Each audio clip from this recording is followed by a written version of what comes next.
soy, corn, cotton, and canola plants are specifically engineered with bacterial genes that allow them to survive otherwise deadly doses of herbicides. This gives the farmers more flexibility in weeding and gives the GM seed companies much more profit.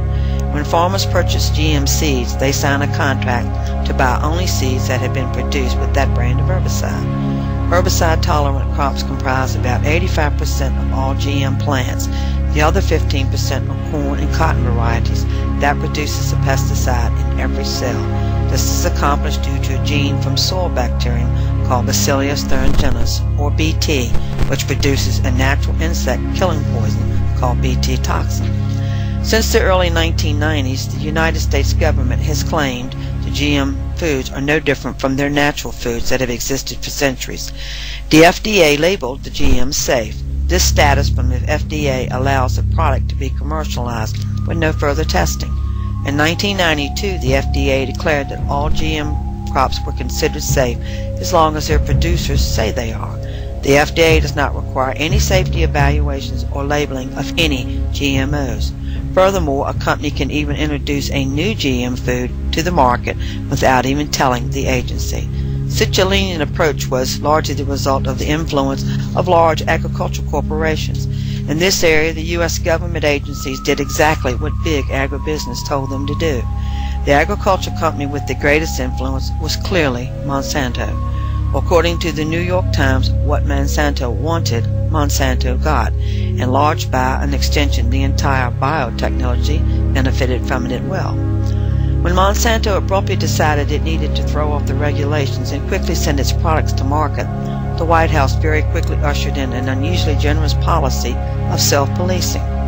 This policing was touted by then Vice President Dan Quayle on May 26, 1992. Quayle chaired the American Council on Competitiveness and identified GMO crops as an industry that could boost U.S. imports and improve the overall economy. To take advantage of this, Quayle announced reforms that would speed up and simplify the process of bringing GMO products to the market without their being restricted by unnecessary regulations. 3 days later, on May 29, 1992, the Federal Drug Administration policy on non-regulation was passed. The person who oversaw its development was none other than the FDA's own Deputy Commissioner for Policy, Michael Taylor, whose position has been especially created for him a year earlier in 1991. Prior to his appointment, Taylor was attorney for both Monsanto and the Food Biotechnology Council. After working for the FDA, he became Monsanto's vice president.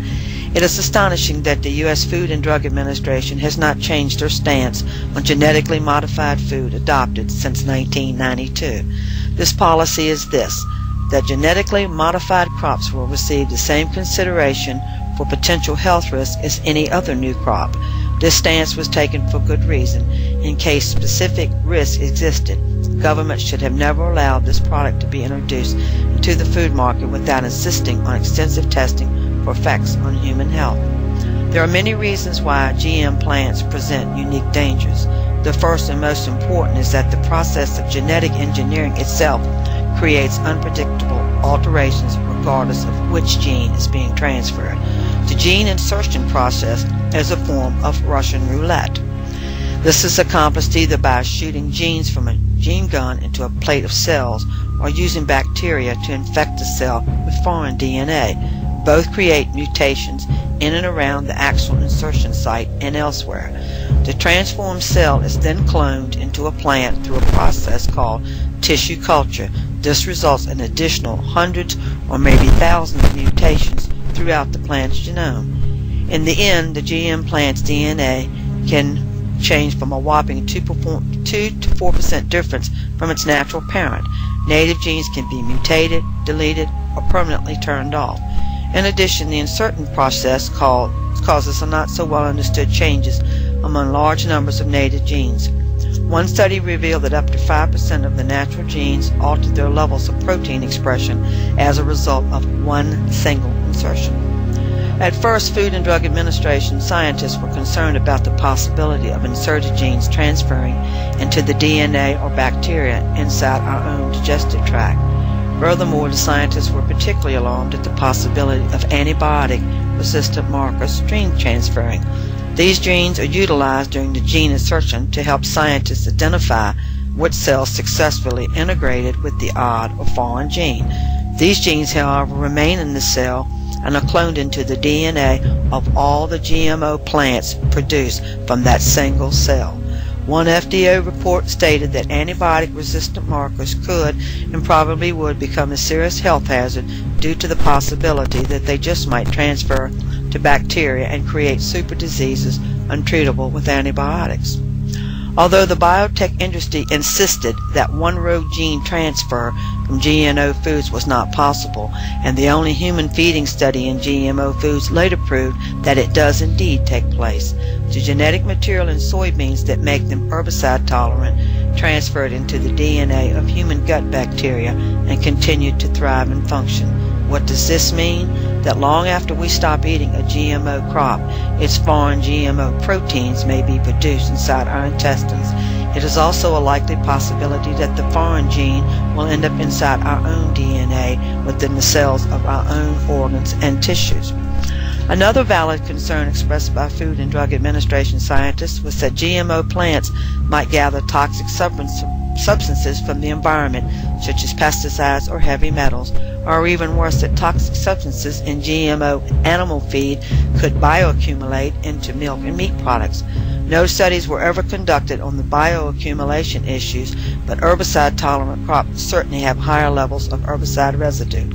Many countries today have had to increase their legally allowable levels as much as 50 times in order to accommodate the introduction of GMO crops.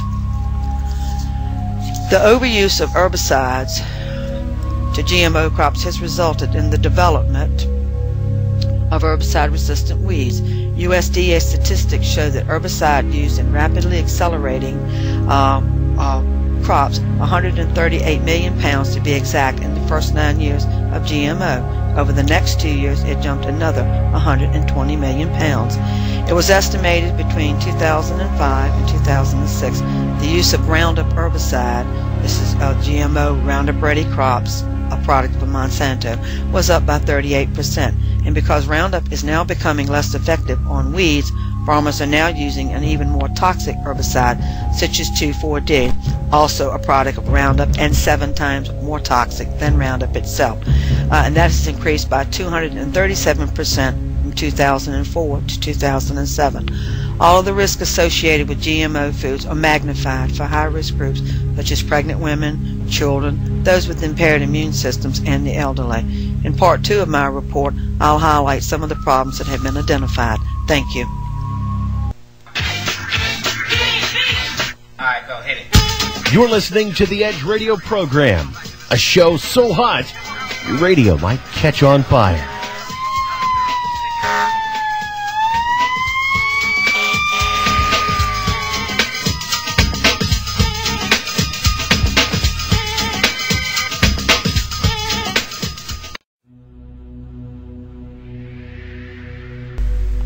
Welcome back, my name is Andy Radford, your host for Edge Thursday Reports, coming to you from the Edge's UK studio.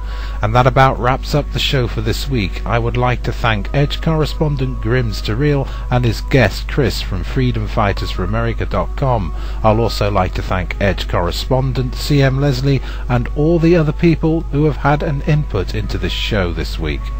Don't forget to tune in to Daniel Ott's live show this Saturday night, that's the 12th of July 2008, which starts at 8 p.m. Eastern Standard Time. And also on Sunday, Larry Katz's Spiritually Speaking, which again starts at 8 p.m. Eastern Standard Time, the 13th of July 2008.